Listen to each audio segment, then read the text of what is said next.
Bonjour, quand inconsciemment la main touche un objet brûlant, par exemple la flamme d'une bougie, rapidement la main se retire par flexion de l'avant-bras à la suite de la contraction du muscle fléchisseur et le relâchement du muscle extenseur du bras.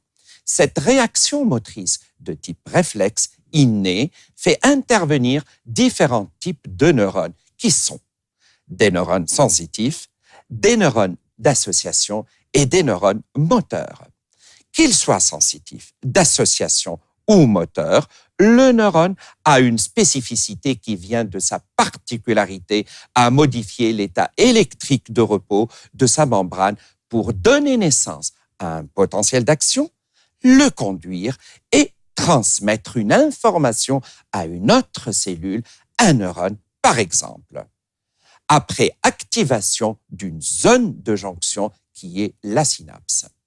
À travers cette séquence, nous allons découvrir les caractéristiques fonctionnelles et les conséquences de ces caractéristiques que possèdent les protéines de structure qui se trouvent dans la membrane du neurone et qui sont impliquées dans le maintien de l'état électrique de repos de la membrane du neurone, la naissance du potentiel d'action et sa conduction par la membrane de la fibre nerveuse, la transmission d'informations du neurone présynaptique à un neurone postsynaptique. Je vais commencer par les protéines structurales de la membrane du neurone qui sont impliquées dans le maintien de l'état électrique de repos de la membrane du neurone. On rappelle qu'on peut réaliser des mesures expérimentales en utilisant 2 électrodes reliées à un oscilloscope, une électrode de référence, l'autre électrode d'enregistrement, de l'état électrique de la membrane, de la fibre nerveuse isolée d'un neurone et placée dans un liquide physiologique. Cet état électrique de la membrane sera visualisé sur l'écran de l'oscilloscope.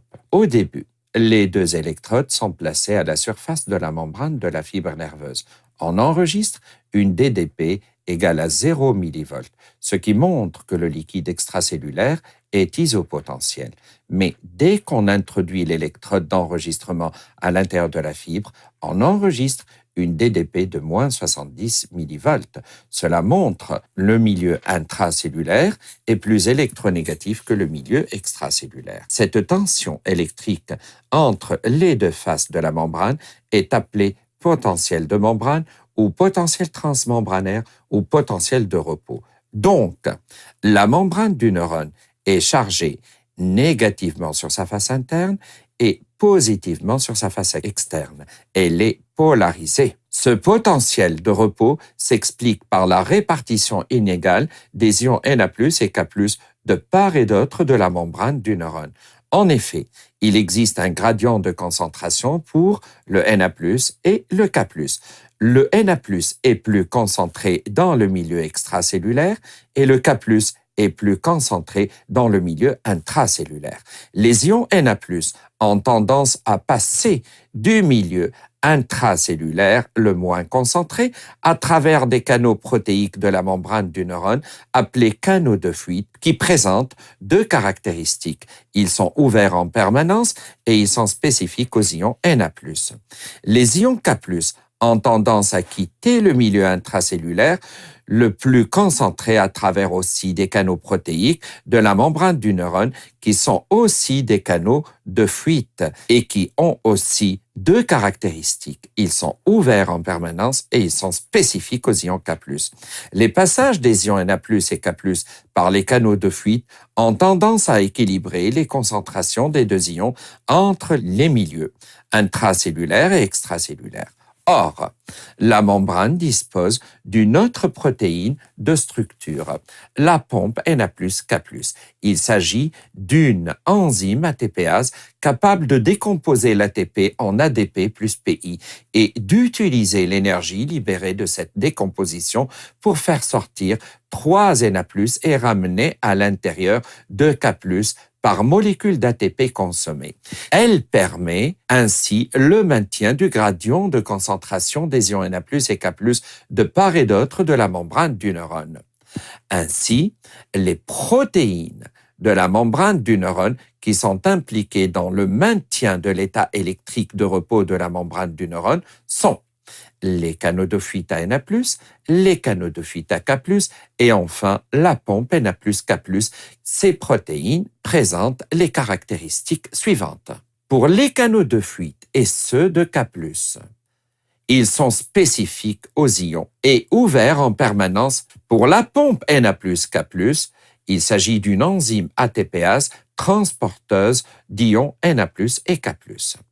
Les conséquences de la présence de ces protéines structurales pour les canaux de fuite de Na+, ils permettent le passage des ions Na+ du milieu extracellulaire le plus concentré vers le milieu intracellulaire le moins concentré, et ceux de K+, le passage de K+, du milieu intracellulaire le plus concentré vers le milieu extracellulaire le moins concentré. Cependant, la pompe Na+ et K+ utilise l'énergie provenant de la dégradation de l'ATP pour assurer un transport couplé des ions Na+ et K+. Elle refoule vers le milieu extracellulaire 3 Na+, et ramène vers le milieu intracellulaire 2 K+. Ainsi, elle maintient le potentiel de membrane à moins 70 mV. Les canaux de fuite et la pompe Na+ et K+ se répartissent dans toute la membrane du neurone. Abordons maintenant les protéines structurales de la membrane du neurone qui sont impliquées dans la naissance du potentiel d'action et dans sa conduction. Nous allons utiliser le même dispositif expérimental que celui utilisé pour déterminer la polarité de la membrane de la fibre nerveuse au repos. Mais en plus, nous allons ajouter un stimulateur électrique qui va nous permettre d'appliquer des stimulations d'intensité croissante I1, I2, I3, I4 sur la membrane de la fibre nerveuse. Avec la stimulation d'intensité I1, on enregistre une légère diminution de l'électronégativité interne au-dessous de l'électrode d'enregistrement. Donc, le potentiel de membrane a tendance à diminuer. C'est une légère dépolarisation. Avec la stimulation d'intensité I2, on enregistre une légère dépolarisation d'amplitude légèrement supérieure à celle de la légère dépolarisation obtenue avec la stimulation I1. Avec la stimulation I3, on enregistre une légère dépolarisation qui atteint moins 50 mV et on note la poursuite de la diminution de l'électronégativité interne qui s'annule puis s'inverse en positivité. Donc, la dépolarisation se poursuit et atteint plus 30 mV, puis l'électropositivité diminue et s'annule et s'inverse en négativité, la repolarisation suivie d'une augmentation passagère de l'électronégativité interne. C'est l'hyperpolarisation. L'ensemble formé par la phase de dépolarisation et la phase de repolarisation constitue le potentiel d'action suivi de l'hyperpolarisation. Ainsi, la naissance d'un potentiel d'action nécessite une stimulation d'intensité efficace qui permet au potentiel de membrane d'atteindre une valeur de la DDP de moins 50 mV appelée seuil d'excitation, à partir duquel la zone membranaire stimulée donne un potentiel d'action. Voyons ce qui se passe si on applique une stimulation d'intensité I4 supérieure à l'intensité I3. On enregistre un potentiel d'action identique à celui obtenu avec la stimulation d'intensité I3. Donc, la zone membranaire, soit elle ne donne pas de potentiel d'action en présence de stimulation d'intensité inefficace I1, I2, soit elle donne un potentiel d'action d'amplitude d'emblée maximale 100 mV avec les stimulations d'intensité I3, I4. Donc, on dit que la réponse de la membrane obéit à la loi du tout ou rien. Cela prouve que dans la membrane existent des éléments structuraux qui lui permettent de répondre à condition de recevoir une stimulation d'intensité efficace. Donc, ces éléments structuraux ne fonctionnent pas lorsque la membrane est au repos. Nous allons identifier ces structures et ceci en suivant la perméabilité de la membrane vis-à-vis des ions Na+ et K+, quand elle reçoit une stimulation d'intensité efficace. En appliquant la stimulation d'intensité efficace, on remarque que le potentiel de membrane diminue et dès qu'il atteint moins 50 millivolts, il y a une entrée progressive des ions Na+, qui se fait parallèlement à l'évolution du potentiel de membrane qui diminue, s'annule, puis augmente jusqu'à plus 30 millivolts. Donc, l'entrée de Na+, dans la fibre nerveuse est à l'origine de la phase de dépolarisation. Cependant, lorsque le potentiel de membrane atteint plus 30 millivolts, le comportement de la zone membranaire change. L'entrée de Na+, diminue rapidement, alors qu'apparaît une sortie de K+, qui suit la diminution de l'électropositivité interne, qui s'annule puis s'inverse en négativité. Donc, la sortie de K+, de la fibre nerveuse est à l'origine de la phase de repolarisation. Cette sortie se prolonge dans le temps, ce qui explique l'hyperpolarisation. Ainsi, à moins 50 millivolts, il y a une entrée de Na+, dans la fibre nerveuse et à plus 30 millivolts, il y a une sortie de K+. Donc, les éléments structuraux qui existent dans la membrane de la fibre nerveuse s'activent que lorsque des valeurs de la DDP sont atteintes, pour permettre des passages ioniques. Il s'agit de canaux ioniques voltage dépendants ou CVD qui sont fermés quand la membrane est au repos. L'entrée de Na+ et la sortie de K+ ne se font pas en même temps. Donc, les CVD sont spécifiques aux ions.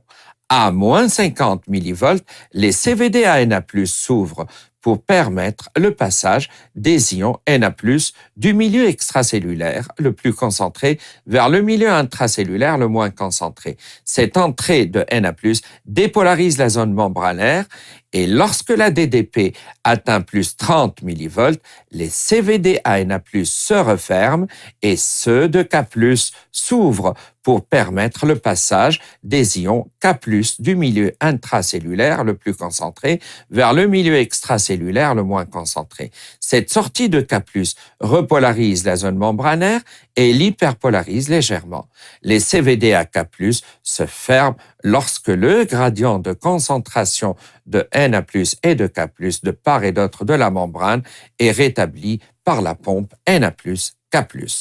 Observons ce qui se passe lorsqu'on applique une série de stimulations de même intensité, efficaces et très rapprochées sur une zone membranaire de la fibre nerveuse.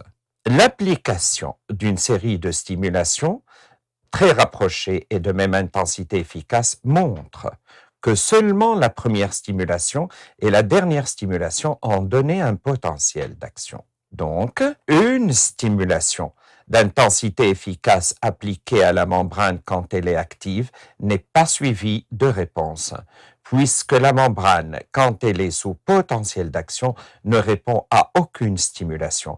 On dit qu'elle est en période réfractaire et ce jusqu'à ce qu'elle revienne à son état de repos. Cet état réfractaire, qui dure quelques millisecondes, est indispensable pour imposer un sens unidirectionnel de conduction du potentiel d'action par la membrane de la fibre nerveuse qui peut être de nature amyélinisée ou myélinisée. Essayons de voir les modalités de conduction du potentiel d'action par ces types de fibres. Dans le cas d'une fibre nerveuse amyélinisée, si on applique une stimulation d'intensité efficace sur une zone membranaire de la fibre nerveuse, les CVD à Na+ s'ouvrent, permettant une entrée de Na+, d'où une inversion de la polarité de la zone membranaire, qui devient positive sur sa face interne, négative sur sa face externe, ce qui crée des courants locaux. Les charges positives sont attirées par les charges négatives sur chacune des deux faces de la membrane entre la zone excitée et la zone non excitée voisine. Ce déplacement diminue le potentiel de membrane de la région non excitée voisine de la région précédente, permettant d'atteindre le seuil d'excitation de moins 50 millivolts, ce qui permet l'ouverture des canaux voltage dépendants à Na+, déclenchant un deuxième potentiel d'action. Cette fois-ci, le déplacement des charges va diminuer la différence de potentiel des régions voisines situées de part et d'autre de la zone membranaire qui a donné le deuxième potentiel d'action. La zone qui a donné le premier potentiel d'action ne va pas réagir. Elle est en période réfractaire, contrairement à la zone membranaire située à l'avant du deuxième potentiel d'action, ce qui donne au niveau de cette zone un troisième potentiel d'action et ainsi de suite. Ainsi, la membrane de la fibre nerveuse amyélinisée réalise une conduction de proche en proche, continue et générative du potentiel d'action en suivant un sens unidirectionnel imposé par la période réfractaire de la zone membranaire qui est sous potentiel d'action.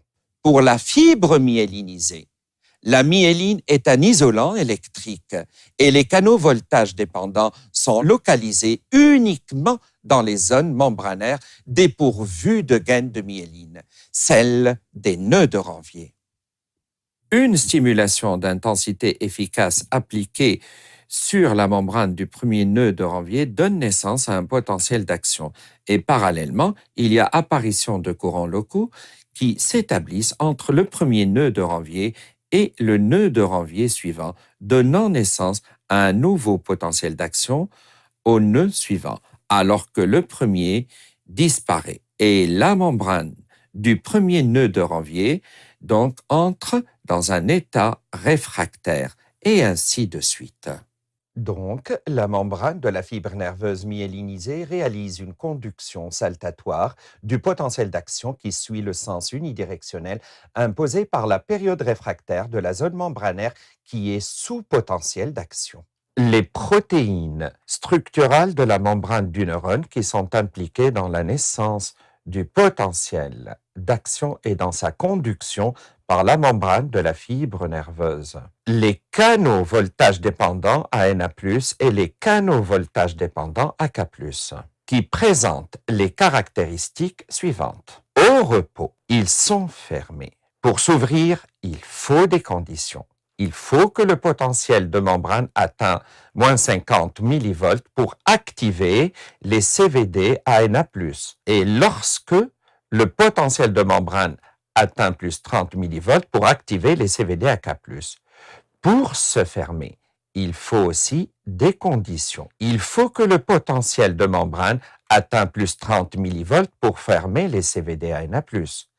Et pour la fermeture des CVD AK+, il faut que le gradient de concentration de part et d'autre de la zone membranaire est rétabli par la pompe NA+K+. Cependant, les conséquences de l'activation des CVD à Na+, sont une entrée de Na+, qui dépolarise la zone membranaire et engendre des courants locaux qui permettent une propagation autogénérative du potentiel d'action. La zone membranaire activée entre en période réfractaire, imposant un sens unidirectionnel de conduction du potentiel d'action. La conséquence de l'activation des CVD à K+, une sortie de K+, qui repolarise la zone membranaire et l'hyperpolarise légèrement. Pour la localisation de ces canaux, dans le cas d'une fibre nerveuse amyélinisée, les protéines de structure se trouvent dans la membrane depuis le cône axonique jusqu'à l'arborisation terminale.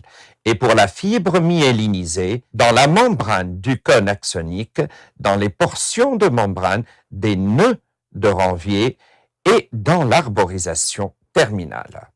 Cette unidirectionnalité de la conduction a pour mission de transmettre une information au neurone suivant. Je vais aborder maintenant les protéines structurales de la membrane du neurone qui sont impliquées dans la transmission d'informations du neurone présynaptique au neurone postsynaptique. Le signal électrique, qui est le potentiel d'action, est conduit par la membrane de la fibre nerveuse du neurone présynaptique jusqu'à une zone de contact qui est la synapse pour l'activer, ce qui permet au bouton synaptique de libérer dans la fente synaptique un messager chimique neurotransmetteur. qui va être à l'origine d'un message électrique postsynaptique. Il s'agit soit d'un PPSI ou d'un PPSE au niveau de la membrane du neurone postsynaptique.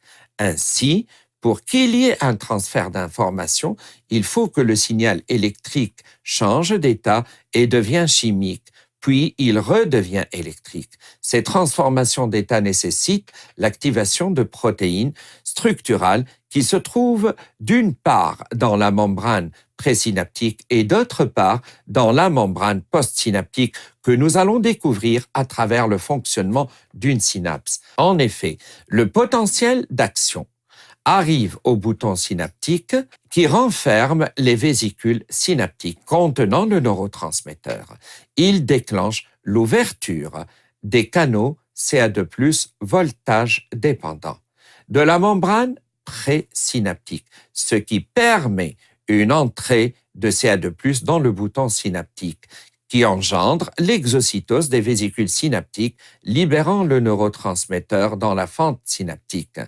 Après une reconnaissance spécifique, le neurotransmetteur se lie au récepteur des canaux ioniques chimiodépendants dans la membrane postsynaptique qui s'ouvre. Un échange ionique est à l'origine d'un PPS. Si la synapse est inhibitrice, le neurotransmetteur active les canaux K+ ou Cl- chimiodépendants de la membrane postsynaptique, ce qui entraîne soit une sortie de K+ de l'élément postsynaptique, soit une entrée de Cl-. Dans ces deux cas, le potentiel de membrane postsynaptique augmente, c'est le PPSI, qui rend plus difficile à dépolariser le neurone postsynaptique.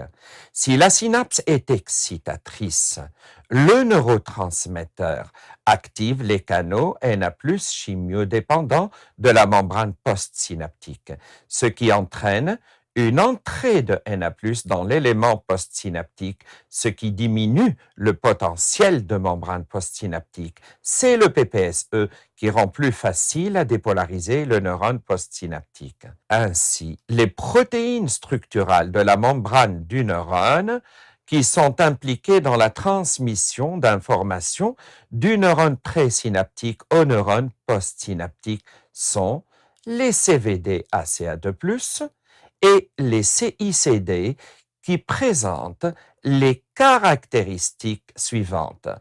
Pour les CVD-ACA2+, au repos, ils sont fermés, ils s'ouvrent qu'en présence d'un potentiel d'action. Quant aux CICD, au repos, ils sont fermés, ils s'ouvrent qu'en présence d'un neurotransmetteur qui se lie à leur récepteur après une reconnaissance spécifique. Les conséquences de l'activation de ces canaux.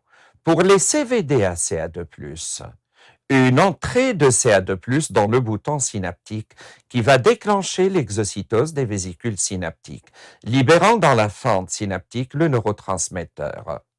Pour les CICD, si la synapse est inhibitrice, le neurotransmetteur active les CCD-AK+, ou Cl-. Il y aura ainsi soit une sortie de K+ du neurone postsynaptique, soit une entrée de Cl- dans le neurone postsynaptique, ce qui augmente le potentiel de membrane postsynaptique. C'est le PPSI qui rend plus difficile à dépolariser le neurone postsynaptique.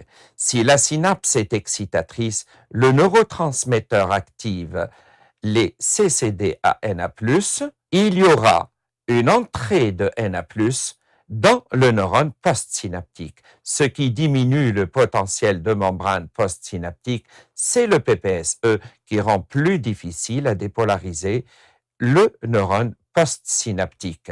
Quant à leur localisation, pour les CVD-ACA2+, dans la membrane présynaptique, pour les CICD, dans la membrane postsynaptique.